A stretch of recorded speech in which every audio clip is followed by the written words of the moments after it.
gereja setan. Apa itu gereja setan? Mari kita lihat sebentar.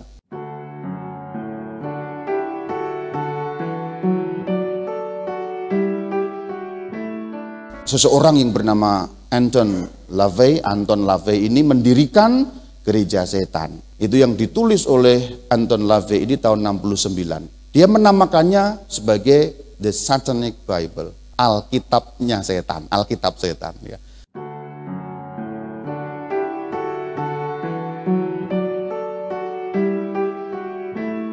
Nah, kita bicara mengenai satanisme. Kalau kita bicara mengenai satanisme, sebenarnya sudah berabad-abad sejak manusia ada itu sudah ada satanisme. Karena kejatuhan malaikat menjadi setan, mereka sebelum manusia ada. Setan itu ada sebelum manusia. Jadi sudah ada setan dulu, baru manusia. Penciptaan dalam kitab Kejadian itu sudah ada setan, karena mereka makhluk rohani.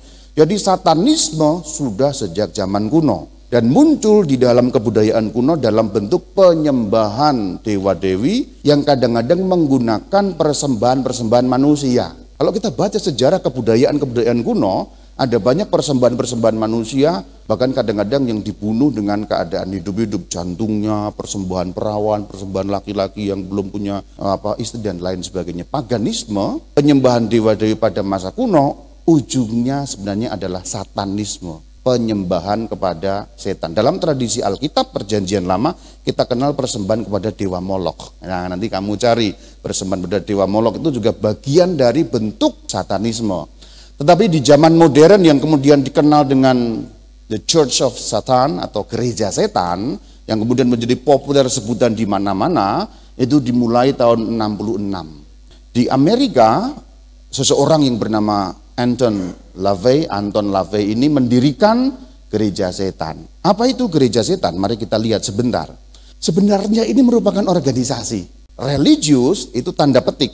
Religiusnya ini harus kita pahami, ini tidak ada hubungan dengan agama seperti yang kita pahami, ya nyembah Tuhan, tidak. Tapi religius, mereka mengklaim sebagai organisasi religius, tapi religius yang harus kita pahami dalam tanda petik. Didirikan 30 April 1966 dan Anton LaVey itu imam agungnya COS, itu singkatan Church of Satan, sampai tahun 97 di mana dia meninggal pada tahun 97. Kalau kita membaca The Satanic Bible, mereka juga punya, itu karangan dari Anton LaVey ini. Nah, kita sekarang bicara mengenai Satanic Bible, itu punya kitab suci.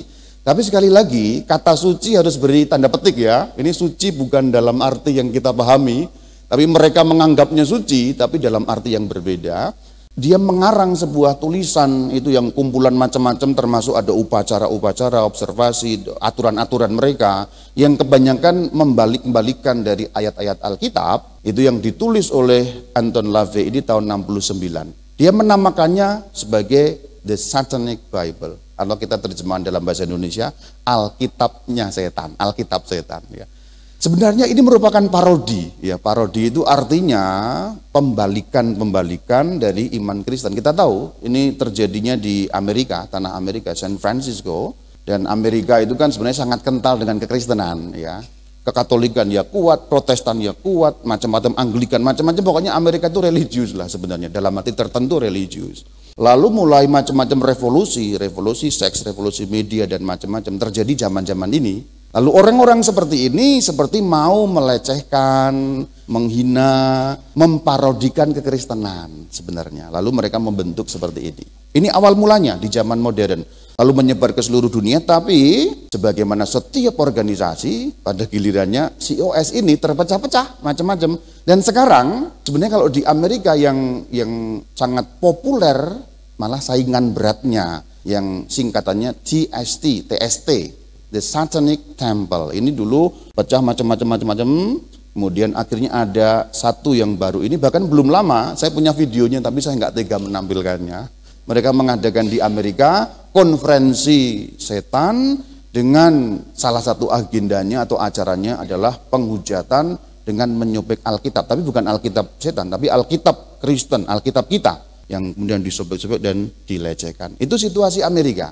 Tidak terlalu relevan sebenarnya, karena semua ini terjadi di tanah Amerika. Di Indonesia kita mungkin tidak akan menjumpai hal seperti ini terang-terangan, karena di Indonesia bisa dianggap melawan hukum. Contoh kalau merobek kitab suci, apalagi kalau sampai merobek Al-Quran, wah itu hukum bertindak kuat nanti ya. Merobek Alkitab kita juga bisa didemo dan seterusnya. Paling enggak menghadapi tuntutan-tuntutan hukum. Tapi Amerika memang agak beda. Mereka itu asik kok memang, mereka itu asik. Amerika itu kan hate speech kan nggak masalah. Jadi ngata-ngatain orang, menghujat orang itu kan nggak masalah. Yang dipermasalahkan di tanah Amerika, Amerika Serikat maksud saya, USA ya, adalah kalau orang melakukan violence, kekerasan. Kalau mukul baru kamu kena perkara. Tapi kalau maaf menjanjuk-janjukkan orang itu nggak apa-apa gitu. Apa ujaran kebencian dan sebagainya itu nggak masalah di sana. Maka ketika COS berdiri, kemudian TST kemudian berdiri, mereka melakukan apapun yang di Indonesia tidak bisa, di tanah Amerika mereka santai-santai saja. Yang menjadi masalah kalau kemudian mereka katakanlah membakar gereja, nah itu sudah violence, itu melanggar hukum. Tapi kalau ngomongin misalnya menghujat, saya nggak tega mengatakannya, saya nggak akan memberi contoh. Ada banyak penghujatan kepada Tuhan Yesus, kepada Alkitab dan sebagainya. Karena bahkan dalam ritual mereka ada yang namanya ritual penghujatan. Pertanyaan yang kita ajukan kepada satanis, yaitu TST tadi, apakah kalian menyembah Satan? Kami tidak menyembah Satan, kami juga tidak percaya adanya Satan atau hal supernatural.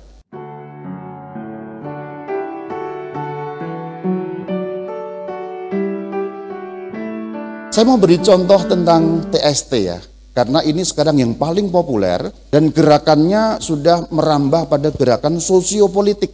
Aborsi kan di beberapa negara dilarang, di Amerika sekalipun. Nah mereka berjuang supaya undang-undang diubah dan supaya aborsi dibolehkan. Membalik-balikkan hukum supaya sesuai dengan apa yang mereka mau. Kalau di Amerika sudah mengerikan sebenarnya ya. Kita di Indonesia agak lumayan. Karena seperti ini tentu secara tradisional terbentengi, kita masyarakat sebenarnya masih sangat tradisional kita ini ya. Mungkin secara sembunyi-sembunyi dan dianut di dalam pikiran-pikiran orang muda sekarang mungkin. Tapi untuk sampai organisasi dan terbuka dan legal, tampaknya masyarakat kita masih punya benteng yang cukup kuat secara sosial ya. Oke, kita pelajari. Apa yang saya katakan tentang TST tidak dari saya sendiri, tapi saya ambil sumber langsung. Jadi ini kata-kata mereka sendiri, bukan saya ngarang. Itu thesatanictemple.com dan seterusnya. Saya mulai dari about us tentang mereka. Jadi apa yang saya sampaikan sekarang adalah perkataan mereka sendiri tentang diri mereka. Misi mereka kalau kita lihat seperti tidak ada yang bertentangan dengan iman Kristen. Coba dibaca. Mendukung kebaikan dan empati. Oke, stop. Ini Kristiani nggak kira-kira? Kebaikan, empati itu Kristen banget kan? Jadi asiknya adalah misi mereka. Kalau kita lihat sekilas tidak ada yang bertentangan apapun dengan apa yang kita yakini. Zaman sekarang yang repot adalah itu. Situasi yang tampaknya Kristen tapi bukan. Kalau dulu itu jelas, kamu ke dukun itu jelas, tanpa diajari, tanpa baca KGK, jelas. Tapi yang samar-samar namanya New Age contohnya, kayak Kristen gitu ya. Gak apa-apa, kamu boleh tetap doa di gerejamu kok gak apa-apa. Namanya New Age Movement.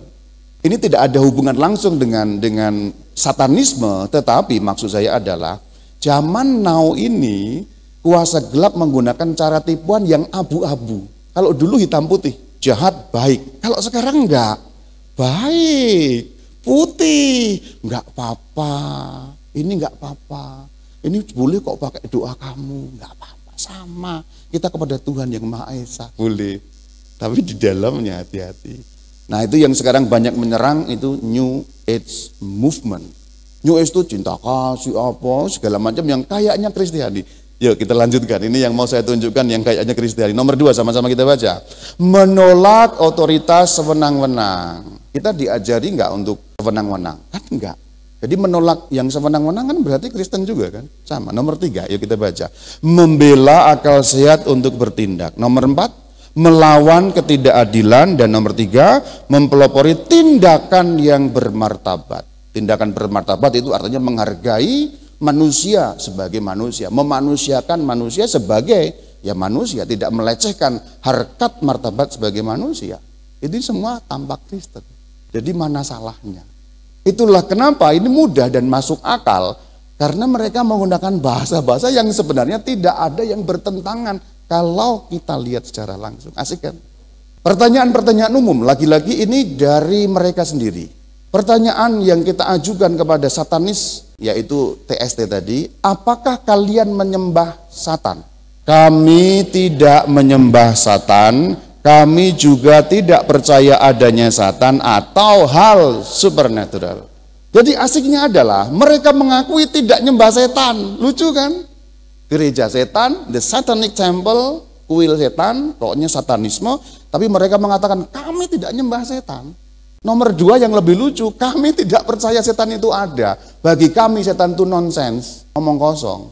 Kita yang Kristen percaya adanya setan. Mereka yang menyebut diri gereja setan atau the satanic temple tidak percaya setan itu ada. Bahkan mereka juga tidak percaya hal-hal supernatural. Apa? Gaib maksudnya. Mereka tidak percaya ada malaikat, mereka tidak percaya ada arwah orang mati, hal yang gaib yang tidak bisa dilihat raganya itu.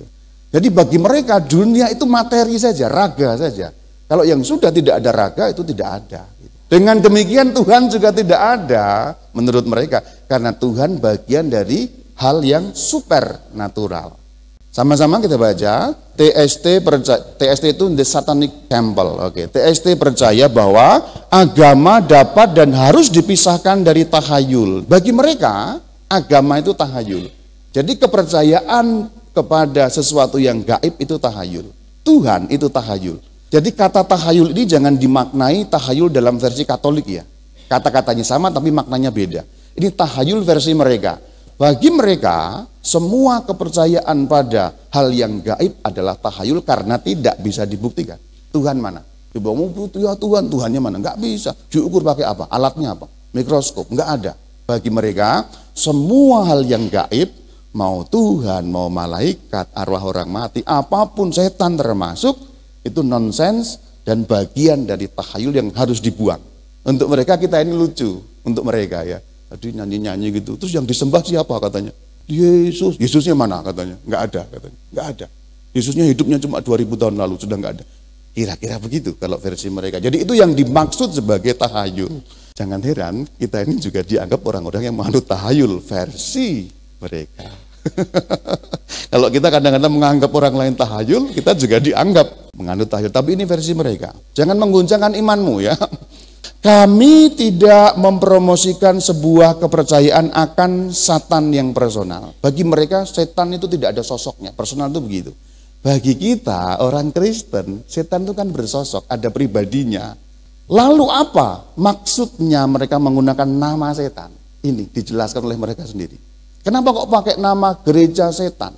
Kenapa kok menggunakan nama kuil setan? Setan itu maksudnya apa bagi mereka?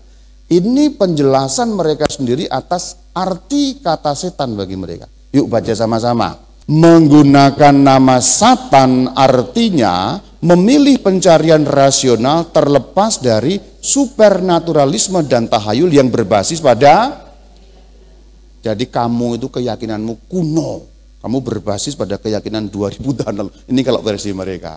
Tuhan itu tidak bisa dibuktikan. Maka lepas. Malaikat lepas. Setan lepas, itu yang dimaksud harus lepas dari supernaturalisme. Nah ini mereka menyerang kekristenan secara langsung, secara muka dengan muka. Karena bagi mereka kekristenan nonsens. Tidak bisa punya bukti apapun bahwa Tuhan itu ada. Sekalipun kamu membuktikan, tidak mungkin ada buktinya memang begitu. Bukti empiris ya. Tentu ini persoalannya lebih luas daripada hanya soal buktinya Tuhan ada. Bukti Tuhan itu ada secara filosofis ada. Tapi bukti adanya Tuhan secara empiris tidak ada. Empiris itu maksudnya bisa diteliti, dipegang, diraba, itu namanya empiris. Jadi Tuhan itu bisa dibuktikan apa tidak? Bisa, tetapi secara filosofis. Tapi kalau secara empiris tidak bisa. Mereka yang dimaksud pencarian rasional itu empiris, empirisisme. Selanjutnya, yuk sama-sama kita baca. Satanis harus aktif berkarya untuk mengasah pikiran kritis dan melatih agnostisisme yang masuk akal. Agnostik, itu maksudnya begini. Kan sekarang ini di kaum muda beberapa di Indonesia sudah mulai mengaku, saya ateis, saya agnostik. Kalau ateis itu tidak percaya Tuhan, simpelnya. Atheos, tidak Tuhan, atheos. Agnostik itu tidak tahu. Jadi orang yang mengaku agnostik maksudnya adalah Tuhan ada apa enggak? gak roh, emangnya gue pikirin. Nah gitu. Tuhan ada yang gak pengaruh dalam hidupku, Tuhan tidak ada pun tidak pengaruh dalam hidupku. Itu namanya agnostik. EGP, kira-kira gitu, EGP. Emangnya gue pikirin. Tuhan ada yang gak masalah, Tuhan tidak ada ya tidak masalah. Tuhan kalaupun tidak ada, oke. Kalau Tuhan ada, ya tidak punya pengaruh dalam hidupku. Kira-kira begitu. Meskipun kadang-kadang orang-orang muda yang mengaku agnostik gak ngerti artinya apa. Tuhan tidak ada, saya agnostik. Lah kamu kalau begitu bukan agnostik sebenarnya, gitu. Itu ateis. Nah, gitu. Kunci untuk memahami dunia bagi mereka itu dunia material. Perhatikan, ini kalimat mereka sendiri. Sama-sama kita baca bahasa Indonesianya. Keyakinan kami harus mudah menyesuaikan dengan paham ilmiah mutakhir terbaik tentang dunia material. Jangan pernah kembali. Maksudnya kembali memeluk tadi itu yang dianggap tahayul-tahayul. Jadi bagi mereka semua itu material. Hanya bisa ditinjau dari sudut pandang material. Maka pendapatnya adalah materialisme. Materialisme itu maksudnya menolak segala yang gaib. Jadi kalau manusia mati kemana bagi mereka? Habis, tidak ada lagi. Karena manusia hanya materinya. Jadi nyawa tidak ada, jiwa tidak ada, roh tidak ada. Loh kalau begitu badan ini yang menghidupkan apa? Kalau nggak ada rohnya. Bagi mereka jawabannya gampang. Badan ini yang menghidupkan aliran darah. Aliran darah mendapatkan dari nutrisi makanan. Makanan memberikan pergerakan dalam darah lalu masuk kepada otak-otak memerintahkan. Nah, memang ada jawabannya secara duniawi. Memang betul ada. Itu yang disebut paham dunia materialisme. Selanjutnya, apakah kalian mempromosikan kejahatan? Kita lihat jawaban mereka. Kami tidak mempromosikan kejahatan. TST memegang premis dasar bahwa membenarkan penderitaan adalah buruk dan bahwa mengurangi penderitaan itu baik. Coba perhatikan. Kalau kita lihat sekilas kayak Kristen kan? Kami tidak mendukung kejahatan, mempromosikan berarti mendukung. Justru kami ingin mengurangi penderitaan karena bagi kami, bagi para satanis, mengurangi penderitaan berarti kan nolong orang yang menderita baik. Membuat penderitaan, membenarkan dari membuat orang lain menderita buruk. Kira-kira isinya bagian ini Kristen apa enggak? Jadi yang sekarang membahayakan itu seperti saya ulang bagian awal, bukan hitam putih, tetapi yang abu-abu itu yang sangat bahaya pada masa sekarang. Kadang ikut ini pernafasan, nggak apa-apa kok, ini nggak ada gitu-gitunya. Ikut ini, ikut itu, meditasi ini, meditasi itu, nggak apa-apa kok, doanya tetap Bapa kami kok. Hati-hati. Karena meditasi yang bukan Katolik itu lain ceritanya. Katolik punya meditasi ya. Meditatio itu merupakan juga tradisi gereja Katolik, tapi versinya lain. Sedikit menyimpang, hanya saya untuk menegaskan. Meditasi Katolik tujuannya mengisi, meditasi yang non Katolik tujuannya mengosongkan. Kalau kamu sudah kosong, yang masuk siapa? Kita bisa membahas lebih lanjut, lebih detail, tapi kira-kira begitu. Meditasi Katolik mengisi kita, mengisi dengan roh Yesus, dengan firman.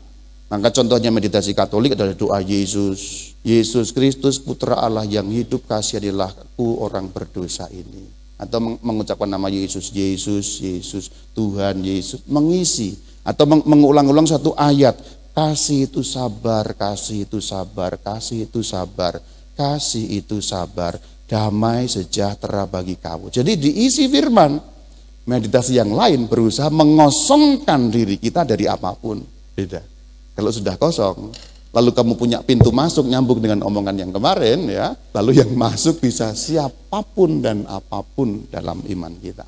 Yang rumit adalah situasi yang dibungkus kayak kekristenan, dibungkus kayak firman, dibungkus kayak ada kasihnya, dibungkus kayak ada Yesusnya, padahal bukan sama sekali. Yesus yang lain yang diwartakan. Kadang-kadang Tuhan yang lain yang diwartakan atau malah bukan Tuhan, hanya merupakan bungkus dan tipuan. Ini bungkusnya semua kayak bagus. Selanjutnya kita baca. Kami tidak percaya akan kejahatan simbolik. Oke, ini filosofis, kita lewat saja. Nah, ini menarik sekali. Kami mengakui hujat adalah ungkapan yang sah atas kebebasan pribadi terhadap norma-norma tradisional yang jadi bagi mereka menghujat Yesus tidak masalah, menghujat Alkitab nggak masalah, ngentutin Alkitab nggak masalah, nginjek-injek Alkitab, nyobek Alkitab, itu semua hujat bagi mereka sah. Kenapa? Kebebasan pribadi. Ini khas Amerika, ini khas Amerika. Amerika itu menegaskan kebebasan pribadi, kebebasan individu. Ini khas sekali Amerika. Orang Eropa malah tidak terlalu seperti itu. Nah, ini kan omongan seperti ini kan datang dari Amerika, sehingga mereka punya latar belakang ya American Dreams dan lain-lain sebagainya itu. Kira-kira begitu ya. Lanjut. Apa makna setan bagi TST atau secara umum bagi orang-orang yang menganut satanisme? Satan itu simbol pemberontakan abadi melawan otoritas sewenang-wenang, selalu membela kedaulatan pribadi, bahkan di hadapan kemustahilan yang amat sulit. Maksudnya kira-kira simpelnya adalah, bagi mereka yang menggunakan nama setan, gereja setan, nggak ada urusan dengan setan. Hanya diambil namanya sebagai simbol, lambang. Karena menurut kekristenan, setan adalah pemberontak. Menurut iman kita, malaikat yang setia kan tetap malaikat. Malaikat yang memberontak kita menyebutnya setan. Nah, simbol itu yang dipakai. Bukan karena mereka percaya tentang adanya, tapi hanya menggunakan lambang setan bahwa kami pemberontak. Apapun yang tidak sesuai dengan kedaulatan pribadi, kami lawan. Jadi ukurannya apa? Pribadi. Maka ada kedaulatan pribadi. Freedomnya itu ada dalam diri. Ini sepertinya bagus untuk dunia modern. Karena dunia modern itu dunia yang menekankan kedaulatan pribadi. Jadi apa-apa yang pribadi, privacy, apa dan lain sebagainya itu. Padahal dalam iman Kristen kita diajarkan ketundukan. Tunduklah pada Allah, lawan iblis, iblis akan lari. Jadi iman artinya kan ketundukan sebenarnya. Kalau kita beriman kepada Yesus Tuhan, kita menundukkan diri di bawah otoritas Tuhan Yesus. Nah, ini yang dibawa memang sepertinya asik ya. Dan kalau untuk masyarakat pada zaman sekarang yang berpikiran liberal, maju, hal seperti ini sangat memukau. Nilai-nilai kekristenan lalu menjadi tampak kuno. Contoh tadi, tunduklah. Ngapain tunduk? Kita punya kedaulatan, kan kira-kira begitu. Lalu coba bayangkan, kasih itu sabar, jagalah bibir. Ngapain gitu, nahan-nahan, nyesek, sakit di sini, malah stroke. Mending kalau marah, ya diluapkan, kebebasan. Kamu maki saya 1 kali, tak maki 4 kali. Nah kan gitu, bagus kan? Sepertinya lebih memerdekakan, sepertinya lebih memerdekakan. Memberi ruang-ruang pada pilihan-pilihan pribadi. Memberi ruang-ruang pada kedaulatan, kebebasan.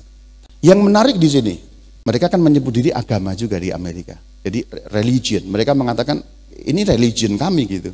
Tapi mereka ditanya, kalau kamu punya agama, religion, bagaimana kamu tidak percaya pada supernatural? Karena semua agama di dunia ini, apapun bentuknya, pasti percaya pada sesuatu yang supernatural. Apapun itu, mau disebut dewa, mau disebut dewi, mau disebut roh leluhur, tapi ada sesuatu yang di atas manusia kan. Agama apapun, tidak hanya kekristenan. Itu totem. Kalau di Amerika kuno kan mereka percaya mereka keturunan dari binatang-binatang apa, maka kan ada totem-totem itu ya, Raja Wali atau Kebo atau apa. Dulu kita keturunan Coro katanya. Lalu patungnya Coro dipasang di situ gitu. Loh, memang ada agama begitu, ada. Agama totem itu ada di masyarakat kuno. Oke, enggak masalah. Tapi ada sesuatu yang di atas gitu ya. Misalnya di agama Afrika beberapa kan ada, kita keturunan dari siapa yang dari langit dulu Raja Wali turun terus ngendok, nah endoknya itu netes, itu jadi leluhur kita gitu kan. Ada seperti itu namanya mitos-mitos pada zaman kuno. Ya dari Cungko, dari Indonesia pun ada gitu, sama seperti itu ya. Kalau kamu menyebut diri agama, kenapa tidak percaya pada supernatural? Mereka membela diri, itu pikiran mundur itu kayak gitu. Kemunduran, lalu ketidaktahuan. Agama itu ya bisa percaya pada diri sendiri. Jadi sampai di sini sebenarnya kita sudah mulai bisa mendeteksi. Yang tadi tampak Kristen, tampak bagus, tampak membela hak-hak asasi manusia. Tapi ini agama atau kepercayaan atau keyakinan yang berpusat pada diri. Apapun yang bisa kamu lakukan, lakukan. Karena kamu bebas sebagai seorang pribadi. Ngapain harus sabar? Ngapain harus ikut kitab suci yang mengatakan kasih itu sabar? Karena dasarnya kita pemarah, marahlah. Pakai bahasa Cimel kira-kira begitu. Jadi apapun yang bisa kamu lakukan, lakukan. Tidak ada boleh dan tidak boleh. Semua boleh. Ukurannya apa? Bisa kamu lakukan. Kalau kamu bisa melakukannya berarti boleh. Karena tidak ada yang tidak boleh di atas muka bumi ini. Kita mulai bisa mendeteksi di situ. Yang tadi tampak Kristen, tidak terlalu Kristen, bahkan tidak Kristen. Nah gitu. Kita ingat dosa pertama manusia yang membuat kemudian mereka jatuh pada hukuman abadi, apa sih? Semua pohon boleh kamu makan buahnya kecuali pohon yang di tengah. Tuhan mengatur begitu. Maka ketika manusia kemudian mengambil buah yang di tengah berarti apa? Ya artinya tidak lagi punya ketundukan, menjadikan dirinya sendiri aturan. Dirinya sendiri adalah aturan, kedaulatan pribadi. Ini tentu dalam tinjauan iman Kristen. Ingat, iman Kristen itu ketundukan sebenarnya. Kalau kita tunduk di bawah otoritas, maka kita selamat, kira-kira gitu ya. Lanjut, kalau kamu nggak percaya yang gaib, nggak percaya Tuhan, nggak percaya setan, bahkan nggak percaya itu semua ada, lalu kamu percayanya apa? Nah ini pertanyaan selanjutnya. Lagi-lagi mereka membuat rumusan kepercayaannya bagus sekali. Yuk kita lihat. Bagus sekali dalam arti sangat memukau. Kami percaya akan akal budi. Nah pikiran, akal budi. Empati berarti punya belas kasih kepada sesama. Pengetahuan dan 7 asas. Nah ada 7 asas yang mereka buat. Coba baca asas pertama. Orang harus bertindak dengan belas kasih dan empati kepada semua makhluk sesuai dengan, lagi-lagi rumusan-rumusan yang mereka buat begitu mirip atau bahkan hampir sama atau bahkan sama dengan iman Kristen. Kita disuruh berbelas kasih apa enggak sih? Nah, mereka sama loh. Nah ini yang menarik. Nomor 3. Mereka percaya bahwa, sama-sama kita baca, tubuh seseorang tak boleh disakiti, tunduk hanya kepada kehendaknya sendiri. Kenapa landasannya? Karena materialisme. Berarti tubuh itu milikmu sendiri. Mau kamu apa-apakan tubuh itu, berarti kamu punya kuasa sendiri. Ini nanti nyambungnya kepada aborsi. Nah begitu sampai pada aborsi, kita tahu apa yang bekerja di baliknya. Jadi mereka membenarkan aborsi, bahkan mendukung aborsi karena apa? Tubuhnya sendiri kok. Jadi kalau perempuan mengandung, kemudian menggugurkan kandungannya, bagi mereka itu tidak ada masalah karena apa? Bisa nggak seorang perempuan menggugurkan kandungannya? Bisa. Kenapa kok orang bisa menggugurkan kandungan dan bahkan boleh bagi mereka? Karena diri sendiri. Nah ini kemudian di titik ini, kalau dalam kultur Amerika itu sangat kuat yang namanya pendukung pro-life dan pendukung pro-choice. Pro-choice itu maksudnya seorang perempuan boleh memilih apapun atas tubuhnya sendiri. Karena kandungan bagian dari tubuh, jadi boleh aku menghidupkan ini, perutku ini yang dalam perut, boleh juga aku mematikan, tuk modar silakan. Karena ini tubuhku sendiri. Itu namanya pro-choice. Pro-life adalah kita. Gereja Katolik pendukung kuat pro-life di Amerika. Jadi ini nanti bagiannya dari politik masyarakat Amerika, pro-life dan pro-choice. Pro-life itu artinya tidak boleh ada janin yang dibunuh. Karena bagi ajaran iman Katolik, janin umur berapapun adalah manusia. Bahkan dalam bentuknya yang sangat lemah. Kalau manusia yang lemah dalam hukum Kristen, haruslah dilindungi kan begitu. Karena bahkan untuk meminta tolong saja belum bisa. Kalau kita membunuh orang dewasa, tak bunuh, tolong, masih bisa teriak minta tolong, masih bisa membela dirinya kalau dia punya ilmu bela diri, masih bisa ngibrit lari kabur. Nah dalam hukum Kristen ini manusia paling lemah. Itulah kenapa dalam iman kita seorang yang melakukan dosa aborsi ekskomunikasio, terekskomunikasi karena pembunuhan jauh lebih kejam daripada membunuh manusia dewasa. Perayaan otonomi tubuh, kebebasan seksual dan reproduksi. Tapi ingat ini hari rayanya satanis loh ini. Nah gitu.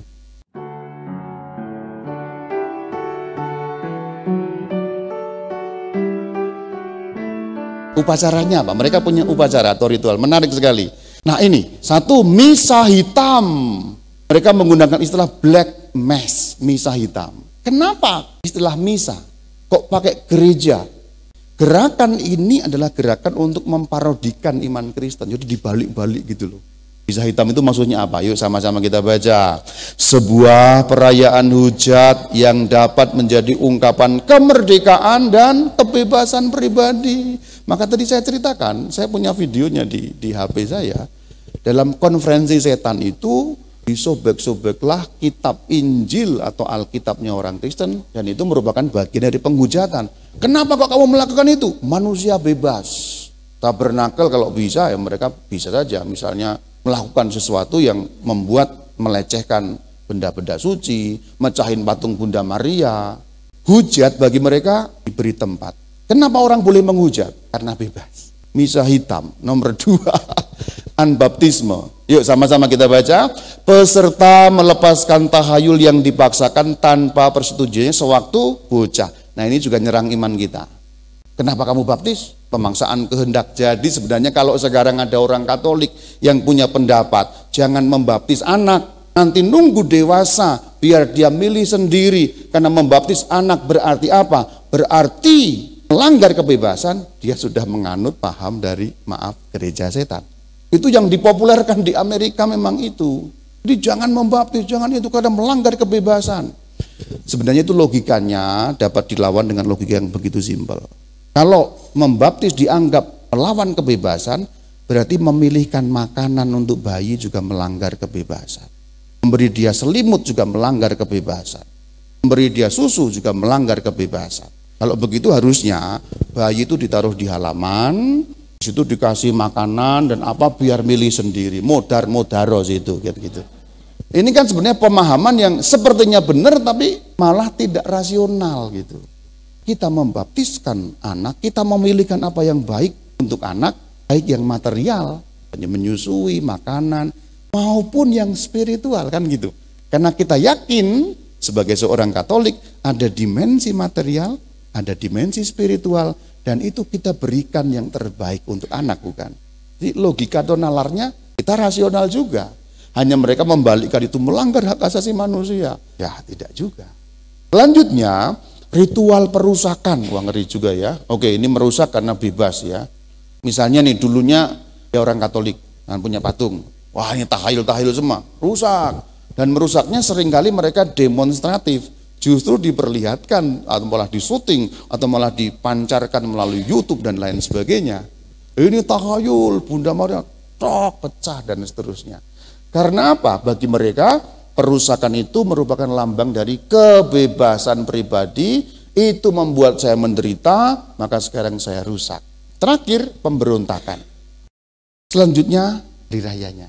Oke, yang menarik di sini adalah, ini Lupercalia saya lewatkan, tapi kalau kita baca juga baguslah ini, Lupercalia ini. Perayaannya apa sih? Baca bagian kuning paling bawah, perayaan otonomi tubuh, kebebasan seksual dan reproduksi. Jadi paham-paham mengenai kebebasan seksual itu juga mereka rayakan. Kenapa sih?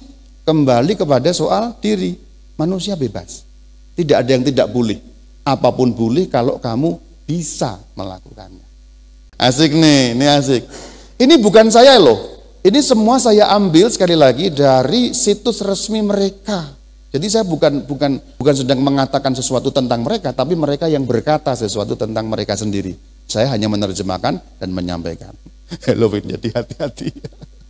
Uniknya memang kita sekarang di sini kemudian ini agak-agak dirayakan ya. Padahal Halloween itu sebuah hujat sebenarnya. 1 November apa? Hari raya semua orang kudus. Dalam tradisi gereja Katolik orang kudus biasa digambarkan ada halo. Halo itu lingkaran kekudusan. Nah ini halo Eve, malam orang-orang kudus, tapi dalam bentuk yang diparodikan. Maka yang muncul bukan orang-orang kudus, tapi demit. Jadi kalau Halloween itu berdandan dengan dandanan demit. Jadi kalau kamu malamnya ini merayakan Halloween, besok orang Katolik merayakan Hari Raya Orang Kudus, ini orang kudus kami. Hihihihi. Nah gitu. Sayangnya adalah sudah masuk ke dalam kultur Amerika. Tanpa sadar, ini sebenarnya hujat terhadap perayaan Katolik 1 November. Yuk kita baca. Hari raya untuk merayakan kenikmatan dan memeluk kegelapan dan keindahannya. Jadi bagi mereka kegelapan itu indah. Bagi mereka dunia gelap itu indah. Mari kita rayakan. Karena besok orang Katolik merayakan santo-santo yang dianggap kudus, bersinar, terang, penuh kemuliaan. Kita rayakan kebalikannya. Kita rayakan kegelapan yang melawan terang, kira-kira gitu. Kalau kita baca sejarahnya dan kultur Amerika dan dibawa ke sini tersebar ke seluruh dunia. Seperti hanya lucu-lucuan kan? Sepertinya hanya lucu-lucuan, tetapi itu merasuk gitu loh. Ah, ini kan lucu-lucuan aja Romo gitu. Tapi ingat, ini hari rayanya satanis loh ini. Nah gitu. Mau seorang Katolik merayakan hari rayanya satanis yang jelas-jelas memparodikan dan menyerang iman Kristen. Lucu kan? Kita merayakan hari raya musuh kita gitu. Wah, akhirnya malaikat Mikael kalah, hidup setan gitu. Lucu kan? Lucu sebenarnya. Nah, terakhir Sol Invictus. Nah, ini yang mereka promosikan adalah 25 Desember itu dulunya hari raya orang kafir yang diambil alih oleh Gereja Katolik untuk dijadikan hari raya Yesus Kristus. Jadi mereka merayakan Sol Invictus. Jadi kalau kita 25 Desember Natalan, orang-orang satanis itu merayakan hari raya yang sama, tanggal yang sama. Dengan membuat klaim, orang Katolik nyolong hari raya kami. Ini dulu sudah ada pada zaman Romawi, kami merayakan Sol Invictus, kamu curi, hingga kamu cap sebagai hari raya kelahiran Kristus. Kira-kira gitu klaimnya. Maka kalau kamu di internet mungkin setiap menjelang Desember ada serangan, Yesus tidak lahir 25 Desember apa dan sebagainya. Ya salah satunya juga dari promosi-promosi mereka, bagian dari untuk membelokkan iman kita dari kebenaran.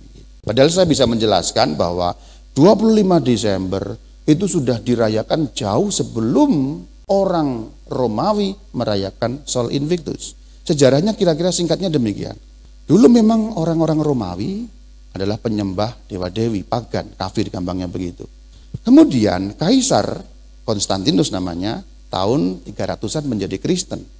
Lalu kemudian ada beberapa kaisar yang menjadi Kristen, tapi ada yang kembali kepada penyembahan lama. 25 Desember dirayakan sebagai Natal, tapi kaisar yang kemudian murtad membuat semacam tandingan perayaan. Jadi duluan Natal sebenarnya. Perayaan Sol Invictus itu dibuat oleh mereka atau kaisar-kaisar yang ingin menandingi perayaan Natal dengan merayakan Sol Invictus. Sol itu matahari, Invictus kemenangan. Jadi merayakan kemenangan dewa matahari. Karena di belahan utara itu kan Desember kan musim dingin. Lalu ketika titik balik selatan dan kembali, wah matahari akan kembali, dewa matahari akan menang. Karena sebentar lagi kita akan mengalami panas. Kira-kira begitu. Oke, terima kasih sudah mendengarkan pembicaraan ini. Ya, terakhir ini aborsi yang tadi saya katakan. Singkat aja ya bagian ini ya. Jadi mereka mendukung klinik aborsi, bahkan ada penggalangan dana, perhatikan itu, untuk mendukung klinik aborsi. Ya, macam-macam ini karena bodily autonomy itu ya, otonomi tubuh. Lalu mereka ingin supaya aborsi ini dilegalkan ya. Ini mereka menyerang pemerintah supaya bisa mengadakan ritual aborsi. Jadi mereka punya yang namanya upacara aborsi. Aborsi itu dirayakan, merayakan kebebasan tubuh. Mungkin nggak terlalu nyambung langsung dengan hidup kita. Tapi nomor 2, memberikan pemahaman yang jauh lebih luas, karena ini sangat dekat dengan kultur masyarakat modern dan anak-anak muda. Kebebasan apa. Nomor 3, mereka pendapat-pendapatnya, pandangannya tampak Kristen. Tetapi yang abu-abu itu dibaliknya sama sekali tidak Kristen, hitam. Dan ketika sampai pada bagian aborsi kita tahu siapa yang bekerja di balik itu. Demikian, terima kasih. Shalom alaikum.